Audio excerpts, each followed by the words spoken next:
Hello, my name's Destin Blake, and today I reviewed the book called The DNA of Relationships by Gary Smalley. This book talked about how every one of us it has a relationship and is hardwired to create one.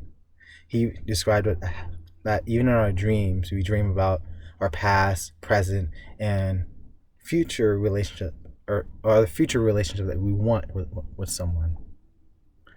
But he says a lot of these, but the problem is that we have shattered relationships. And the cause of these shattered relationships originated from the creation story of Adam and Eve and how these two disobeyed God. And one of the punishment is that we can't fully trust our partner. So we won't fully connect with our partner. And that's why a lot of relationships are shattered, as Smalley described it. Smalley also described the importance in understanding what the DNA of relationships, or the DNA code, as is said in the book, and the importance behind it. This DNA code contains 3 strands. Humans are made for relationships. We have the ability to choose and take responsibility for our actions.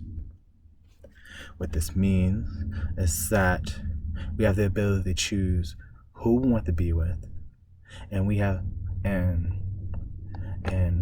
how we should treat our partner. We shouldn't use excuses, like it said, and take responsibility for our actions.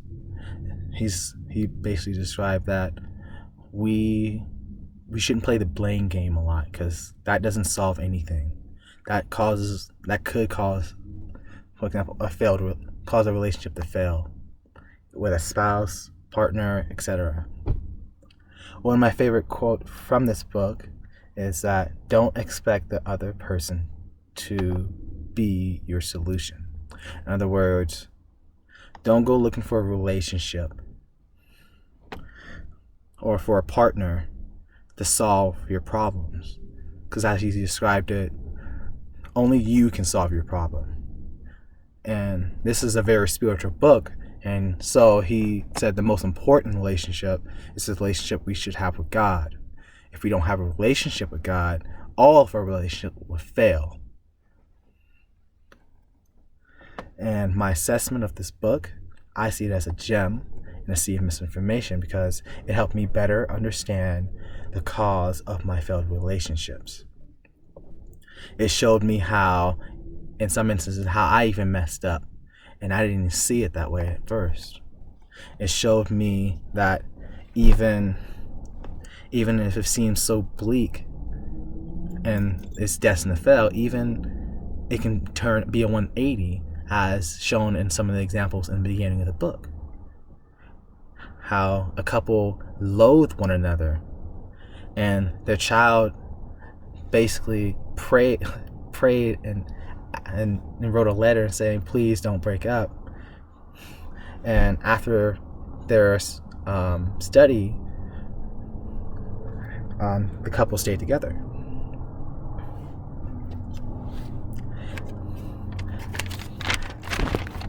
I would highly recommend this book, because it gives the reader a better understanding on what a relationship is and how to fix one.